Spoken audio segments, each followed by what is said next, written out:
ജസ്ന സലീം, ഉസ്താദുമാരെ ഞാൻ വെല്ലുവിളിക്കുന്നു.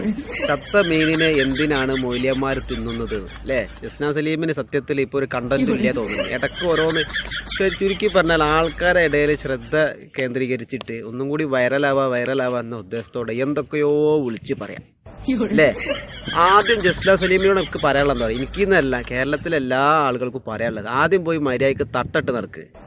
വെറുതെ ആളുകളെ പറയിപ്പിക്കാനും മുസ്ലിം പേരും വെച്ച് തട്ടും ഇടാതെ നമ്മൾ സമുദായത്തിന് വരെ പറയിപ്പിക്കണ കോലത്തിൽ തട്ടിടൽ ഓരോരുത്തരും ഇഷ്ടമാണ് അല്ലേ? പക്ഷെ എന്നാലും ആളുകളെ പറയിപ്പിക്കാന്നുള്ള ഒരു കോലത്തിലാണ് നടക്കുന്നത്. ആദ്യം പോയിട് തട്ടം പോയിട്. സത്യത്തിൽ വൈറലാവാ എന്ന ഉദ്ദേശത്തോടെയാണ് ഓരോ സംഗതികൾ വിളിച്ചു പറയുന്നത്. സത്യത്തിൽ തന്നോടുള്ള ഇഷ്ടം ആളുകൾക്ക് ദിവസം കൂടും തോറും കുറഞ്ഞാണ് പോണത്. കൂടിയിട്ടല്ല വരുന്നത്, കുറഞ്ഞിട്ടാണ് പോണത്. അപ്പം ജസ്ന സലീം എന്താ അറിയോ, അതൊന്ന് മനസ്സിലാക്കുക. പിന്നെ ചത്ത മീനിനാണോ ഉസ്താദുമാർ തിന്നത്, ഉസ്താദുമാരെ വെല്ലുവിളിക്കും തോന്നുന്നു അല്ലേ? ആളുകൾക്ക് ഇഷ്ടമുള്ളത് കഴിക്കാം, പക്ഷെ മുസ്ലിം നിയമപ്രകാരം മുസ്ലിമുടെ വിശ്വാസപ്രകാരം ഹലാലായത് കഴിക്കണമെന്നാണ്. അത് അവനാണ് ശ്രദ്ധിച്ചാൽ മതി.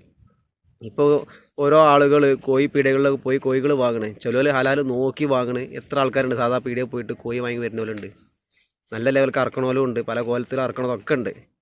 അവനാൻ മരിച്ചാൽ നമ്മളെ വിശ്വാസപ്രകാരം അവനാൻ്റെ തടി. അപ്പോൾ മറ്റുള്ളവരെ ക്ലാസ് എടുത്തിട്ട് വെല്ലുവിളിക്കാൻ നിൽക്കണ്ട. ഉസ്താദന്മാരെ വെല്ലുവിളിച്ചിട്ട് അവർക്ക് ദീനീപരമായ കാര്യങ്ങൾ ഒരുപാട് അറിയാം. ഈ ജസ്ന സലീമിന് എന്തോലൊക്കെ അറിയാം. ഉസ്താദുമാരെ ഞാൻ വെല്ലുവിളിക്കുന്നു. ഉസ്താദുമാരെ ഓൾക്ക് അറിയണമാര് എന്തെങ്കിലും ഗുണപ്പം ആൾക്കറിയും, എന്തെങ്കിലും അറിയോ? ഈ കണ്ട നമ്മളൊക്കെ തോണ്ടണമാര് യൂട്യൂബിൽ എന്തെങ്കിലും തോണ്ടി കുത്തിരിക്കാന്നല്ലാതെ മതപരമായിട്ട് എനിക്ക് എന്ത് പറയാനറിയും? അതൊന്ന് പറഞ്ഞാട്ടിക്കാം. മതപരമായിട്ട് ജസ്ന സലീമിന് എന്ത് പറയാനറിയും? അത് കഴിഞ്ഞിട്ട് മതി ഉസ്താദുമാരെ വെല്ലുവിളിച്ചിട്ട് അവരെ ക്ലാസ് എടുക്കാൻ. ആദ്യം അവനാൻ പോയി നന്നാവ്, എന്നിട്ട് മറ്റുള്ളവരെ പോയി ക്ലാസ് എടുത്താൽ മതി. എന്തെങ്കിലും ഒരു കണ്ടന്റ് ഇല്ലെങ്കിൽ വൈറലാവാൻ, ആൾക്കാരുടെ ഇടയിൽ ശ്രദ്ധ കേന്ദ്രീകരിക്കാൻ എന്തെങ്കിലുമൊക്കെ വിളിച്ച് പറഞ്ഞിട്ട് വെറുതെ എന്നോടുള്ള ആൾക്കാർക്ക് വെറുപ്പ് ദിനം പ്രതി കൂടി വരിക എന്നുള്ളത് ജസ്ന സലീം മനസ്സിലാക്കുക, മുന്നോട്ട് വരിക. ഓക്കെ.